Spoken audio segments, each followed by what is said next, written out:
President, a very warm welcome. That's enough. Yeah. We should announce some breaking news. That's okay.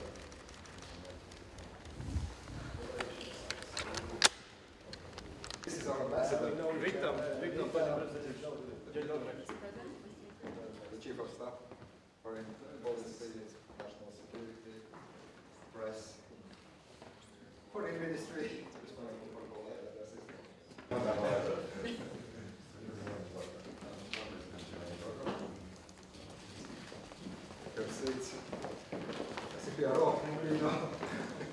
But not again.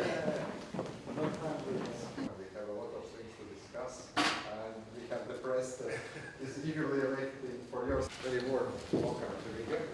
The same goes also literally. So let me also emphasize that we cherish our bilateral relationship with home, with the house of our friends. We appreciate all cooperation, love, met. More frequently, security issues, most important nowadays. Rīgā sākumā vārds valstu prezidentiem, pēc tam mēdījiem iespēju uzdot jautājumu.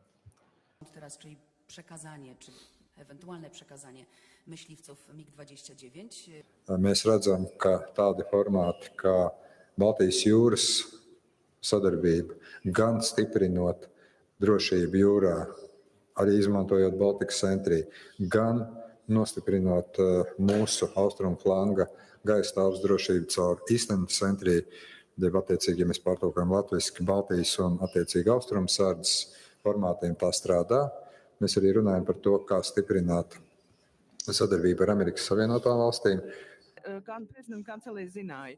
Un vai Slavomīrs Censkievičs? Baltijas valsts, Polija ir tās, kas aizsardzībai atvēl 5%. Mūsu parlaments pagājušajā nedēļā nobalsoja par 5%. Nākamā gada budžetā Polijai arī šie izdevumi ir 5%, pat vairāk apmērā. Un es domāju, ka tas mūs tiešām izvirza par labu tiltu savā ziņā šajos nepārāk vienkāršajos laikos, lai stiprinātu transatlantiskās attiecības, lai tiešām mēģinātu bez lielām drāmām un emocijām tomēr strādāt pie lietām, kas mums visiem ir svarīgas.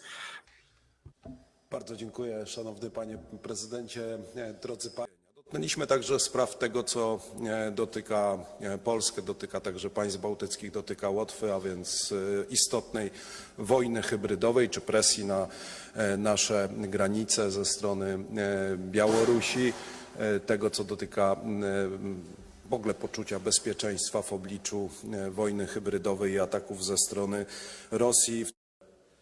Arī šis ir viens no tiem jautājumiem, par ko diskutē gandrīz vai katra Eiropas. Ani ja, ani pan prezydent nie mamy wątpliwości, że z jednej strony obecność sił amerykańskich, silny sojusz północnoatlantycki i budowania relacji i współpracy Unii Europejskiej ze Stanami Zjednoczonymi jest tym, co gwarantuje bezpieczeństwo w regionie.